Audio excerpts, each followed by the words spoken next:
It was late summer in Colorado, one of those days where the mountains looked deceptively calm, their peaks softened by haze and distance.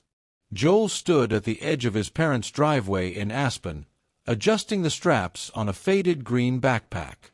Inside were the basics: a sleeping bag, a small tent, a notebook filled with half-written thoughts, and a disposable camera he'd bought the night before.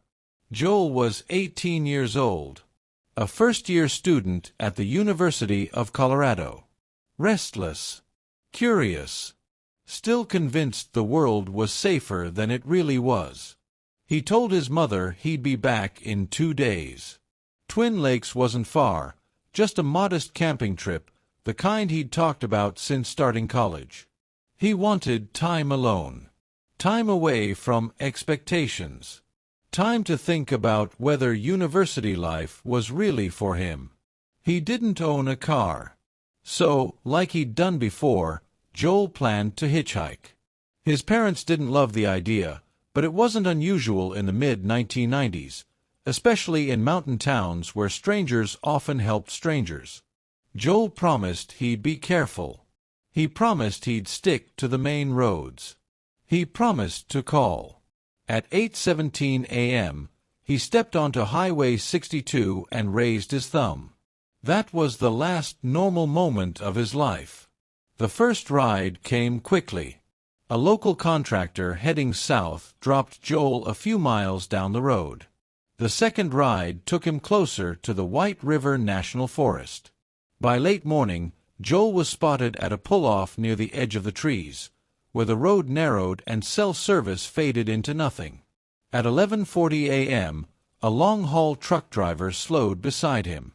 The driver would later say Joel looked relaxed, too relaxed, even. He wasn't desperate.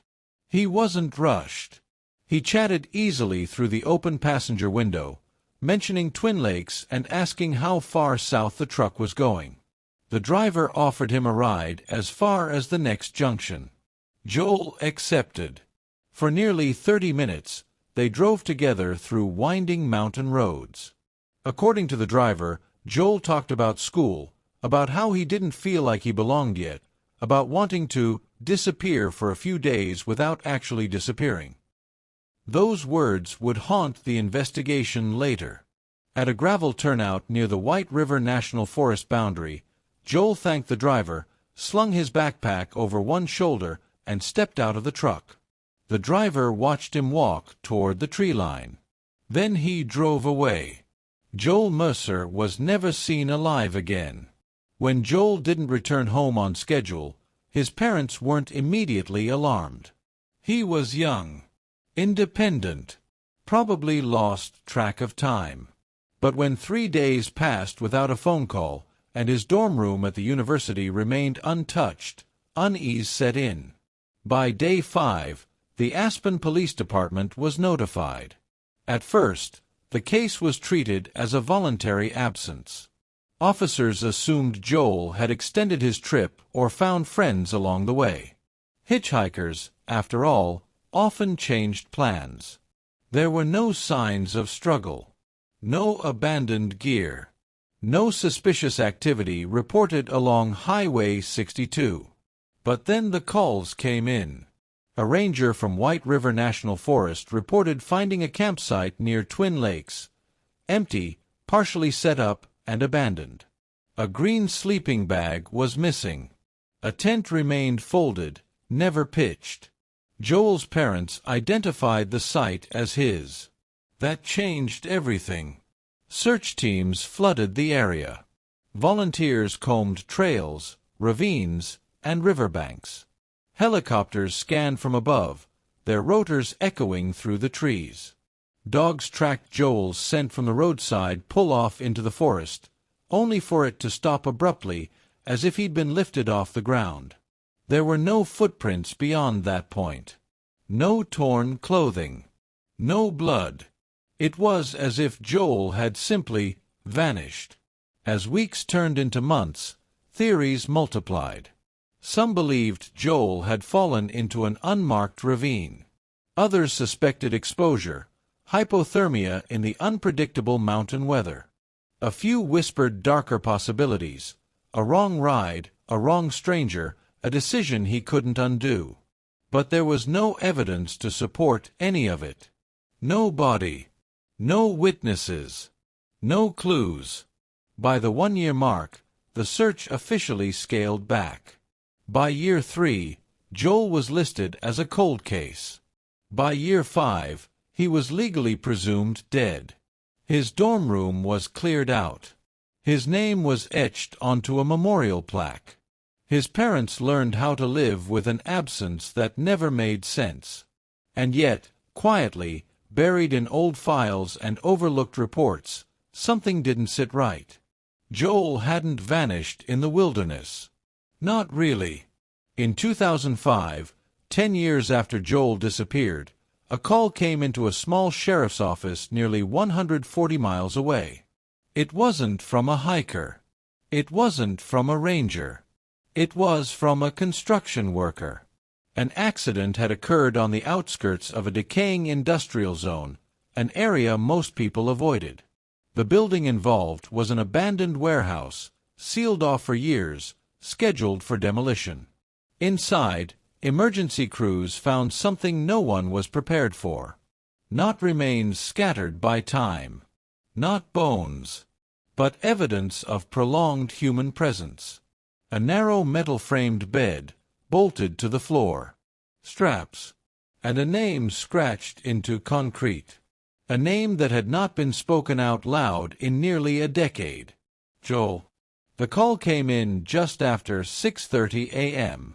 At first, dispatch assumed it was another routine workplace accident. Collapsed scaffolding, faulty wiring, maybe an injured trespasser. The abandoned warehouse on the outskirts of Delta County had been scheduled for demolition for months, and crews had finally been sent in to assess structural risks. But within minutes of the first deputy arriving on scene, the tone of the call changed. This wasn't an accident.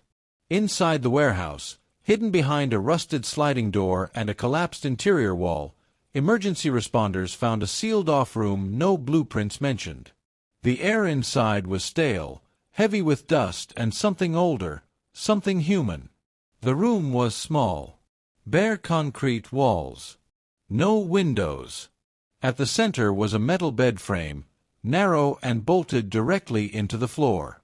It wasn't the kind used in hospitals or shelters. It resembled something industrial, utilitarian, purpose-built. Leather restraints hung loosely from the sides. On the wall above the bed were faint markings, scratches, tally marks, words worn down by time and moisture. And near the foot of the bed, carved deep enough to survive 10 years of neglect, was a single name. Joel. No last name. No date. Just the name. By midday, the site was locked down as a potential crime scene. Detectives photographed everything. Samples were taken from the mattress, the floor drains, the restraints. Though no body was present, forensic teams immediately concluded one thing with chilling certainty. Someone had lived here. Not briefly. For a long time. The question that followed was inevitable. Which Joel? Colorado had dozens of missing persons cases involving men named Joel. But as investigators combed through cold case databases, one file kept resurfacing. Joel Mercer. Missing since 1995. Last seen hitchhiking near the White River National Forest. The distance didn't make sense at first. Delta County was nowhere near Twin Lakes. The warehouse wasn't close to hiking trails or major highways commonly used by hitchhikers. It sat forgotten near an old industrial corridor, once active in the 1970s, abandoned by the mid-80s. No one could explain why an 18-year-old college student would ever be there. Unless he hadn't gone there willingly. Investigators reopened Joel Mercer's case within 48 hours. Boxes of evidence that hadn't been touched in years were pulled from storage. Old witness statements were reread. Maps were re-examined. And for the first time since 1995, law enforcement began asking a different question. Not where did Joel go, but who took him? The truck driver, the last confirmed person to see Joel alive, was re-interviewed. He stood by his original account. Joel exited the truck near the forest boundary. He didn't appear frightened. He didn't ask to stay longer. There was no argument. No other vehicles nearby. But when investigators pressed him about the exact location, something unsettling emerged. The pull-off where Joel exited wasn't commonly used. It wasn't a scenic stop, and it wasn't on most maps. It was, however, a known informal pickup point. Truckers talked. Word traveled. Certain spots were known places where other rides happened, rides that didn't end at trailheads or towns. At the time, no one had flagged that detail. Now, it felt impossible to ignore.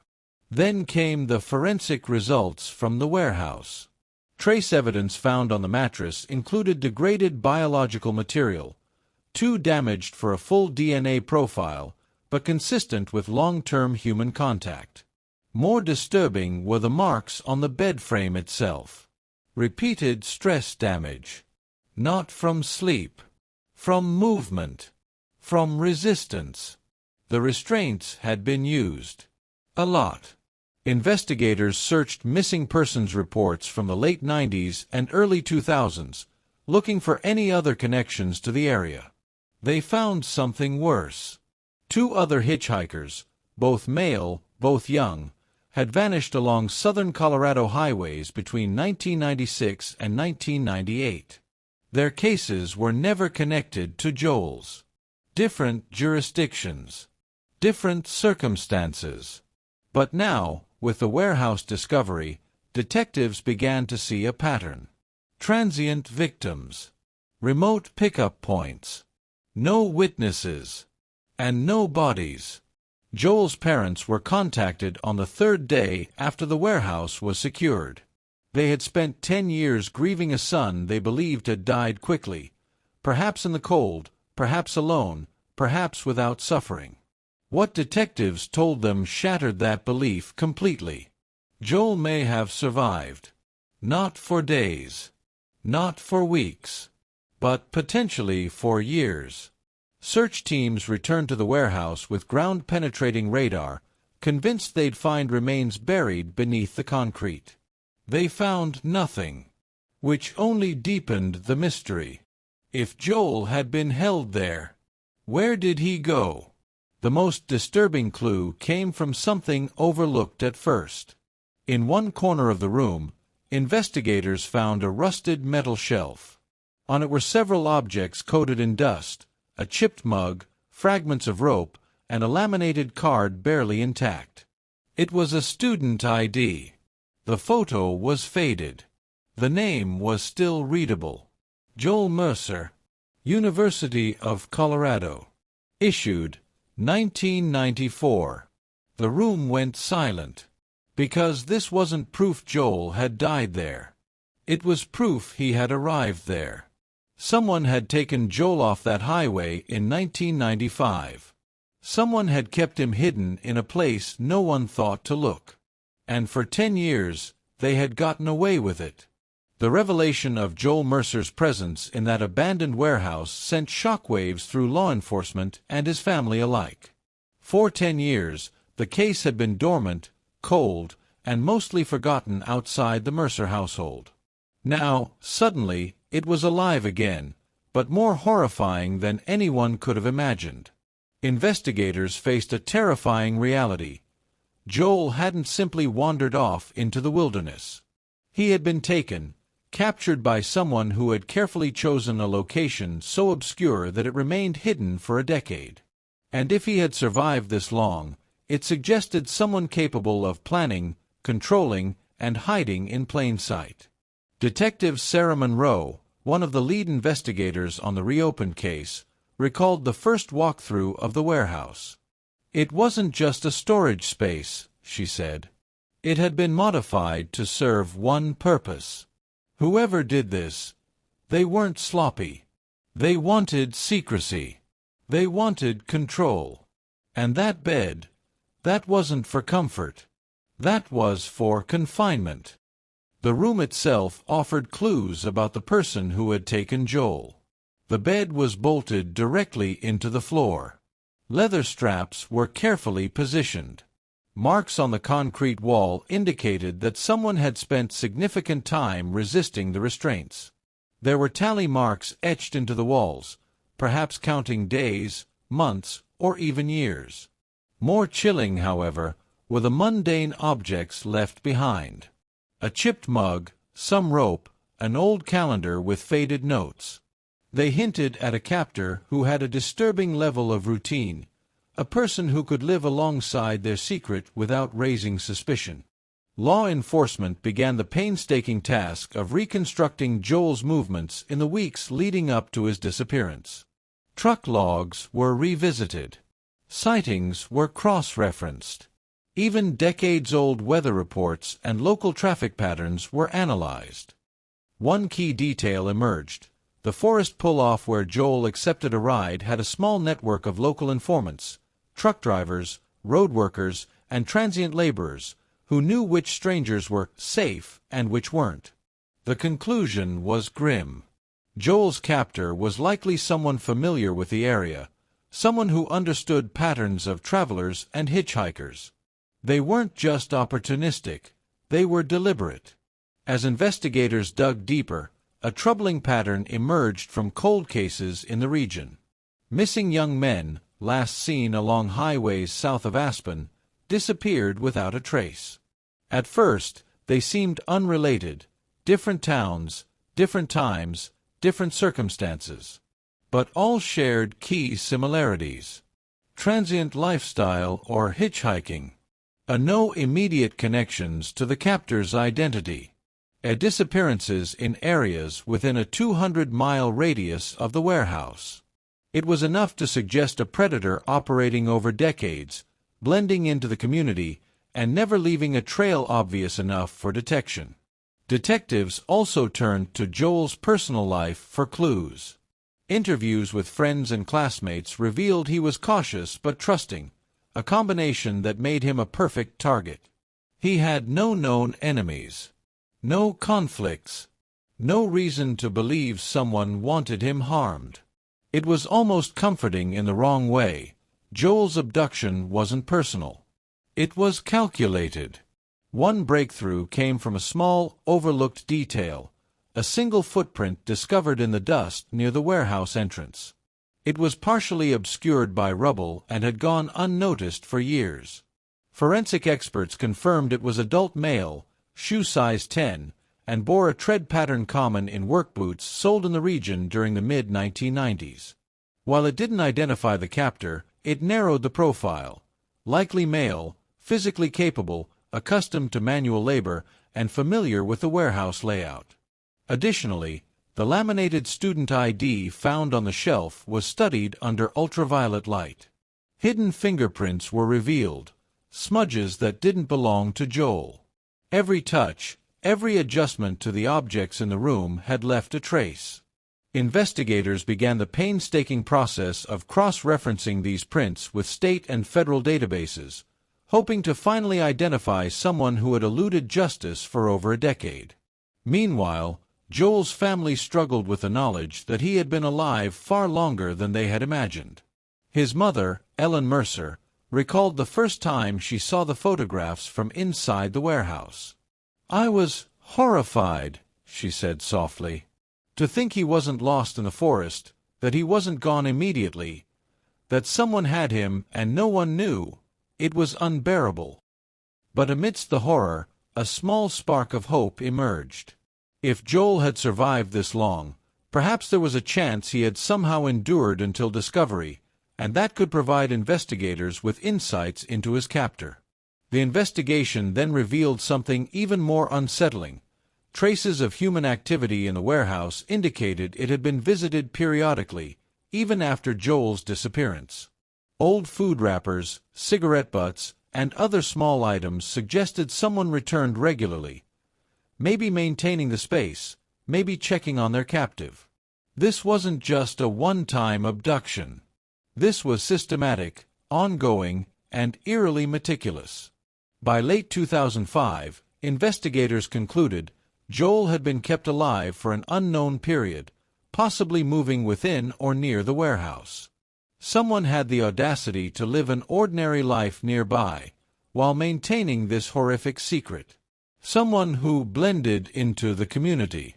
Someone nobody suspected. But just as the profile of the captor became clearer, the case took an even darker turn. Forensic analysis of the bed and restraints revealed something unexpected. Faint traces of long-term physiological deterioration consistent with extended confinement. Joel had been under severe duress, physically, mentally, and emotionally. He had been trapped in conditions that left him weak, but alive. This meant one terrifying possibility. Whoever had taken Joel may have done so repeatedly with others. Joel may not have been the only one. And that's where the case hit its darkest crossroads. Investigators were now faced with the impossible. Track a captor who had spent years in plain sight, likely living near Joel, and uncover a series of crimes that could stretch beyond what anyone had imagined. Every new lead brought more questions than answers. The chilling realization settled in: Joel Mercer's disappearance was never random. It was deliberate. And the man responsible was still out there, hiding in plain sight, watching, waiting, and perhaps planning his next move. By the time investigators returned to the warehouse for a full forensic sweep, the sense of dread in the air was palpable. For 10 years, Joel Mercer had been missing, presumed dead. And yet here he was, or at least traces of him, a living ghost in a forgotten room, a boy-turned-man whose life had been stolen in the most calculated way imaginable. The team approached the room with caution. Every corner, every crack in the concrete, every piece of rusted metal was a potential clue. And then they found it, a hidden compartment beneath the bed, cleverly built into the frame. It was so well concealed that earlier searches had completely missed it. Inside, there was a collection of objects that painted a disturbing picture of Joel's captivity. A faded journal, its pages yellowed with age. Some entries were dated, others only numbered, tallying days and months. Personal items Joel had kept, a notebook, a few sketches, the disposable camera he had brought on his trip. The photos, though aged and damaged, were intact. Evidence of prolonged confinement. Tattered clothing, a small makeshift pillow, and items meant to provide basic hygiene, all of which suggested someone had tried to maintain a controlled routine for him. The journal revealed fragments of Joel's thoughts. The entries were brief but revealing, hinting at resilience, fear, and a desperate hope that someone would find him. He wrote about the monotony of the warehouse, the struggle to remain sane, and, hauntingly, about the man who comes and goes. The identity of the captor remained a mystery. But a critical clue emerged from the journal, a reference to a nearby town, a place Joel described as ordinary, quiet, and unnoticed. Investigators immediately suspected the captor was someone who lived there, someone who had hidden in plain sight while controlling Joel's life. Forensic teams continued to piece together the story. The bed, the straps, the tally marks, they all pointed to years of methodical confinement. It became clear that Joel had not been simply imprisoned. He had been monitored, manipulated, and kept alive for purposes no one could initially fathom. DNA samples recovered from the restraints and the bed were sent for testing. After weeks of painstaking analysis, a breakthrough occurred, a partial match to a local man with a minor criminal record, unrelated to any violent crime. The discovery was unsettling. He had lived unnoticed in the community, blending in while harboring a horrific secret. Authorities immediately focused on tracking his movements over the past decade, searching for additional victims, corroborating evidence, and anyone who might have witnessed strange behavior. But by now, the trail had gone cold. Many leads were circumstantial, frustratingly vague. What made the discovery even more horrifying was what was not found: Joel himself. By the time the warehouse was rediscovered, there was no sign of him. Had he escaped? Had the captor released him, or worse, had he succumbed to his conditions long before discovery? Investigators could only reconstruct the likely scenario. Joel had been abducted shortly after leaving the truck. His captor had chosen a location hidden from the public eye, a place that allowed complete control over his victim. Over the years, Joel had been moved minimally, kept alive, observed, and recorded in the journal that would ultimately provide a haunting window into his suffering. The warehouse stood as a chilling testament to human cruelty, a place that could have been anywhere, yet had remained undisturbed for 10 years. The discovery forced law enforcement to revisit decades-old assumptions about safety, trust, and the invisibility of true evil in seemingly ordinary places. Joel Mercer's story ended in ambiguity. He may have died in captivity, or perhaps he had been taken elsewhere. No one knows for sure. But the traces left behind, the bed, the journal, the tally marks, the items of daily life, paint a clear picture of a young man stolen from his life, confined by someone who no one ever suspected. Joel's family, despite the grief, found some solace in the truth. At least now they knew what had likely happened, even if the final details remained unknown. They could mourn with clarity, rather than uncertainty, and honor the resilience their son had shown during those years of unimaginable isolation. The case remains a haunting reminder. Even in the most ordinary places, hidden horrors can exist. People can vanish into thin air, and evil can hide in plain sight, leaving behind only whispers, scratches, and the faint hope that someday someone might uncover the truth. Joel Mercer's name carved into the floor of that abandoned warehouse ensures he will not be forgotten. What do you think really happened to Joel after those 10 years? Was he ever freed? Or did his captor finally claim him in the shadows? Let us know your theories in the comments below. And if you want to uncover more chilling disappearances and unsolved mysteries like Joel's, make sure to subscribe and hit the notification bell because the missing are never truly gone.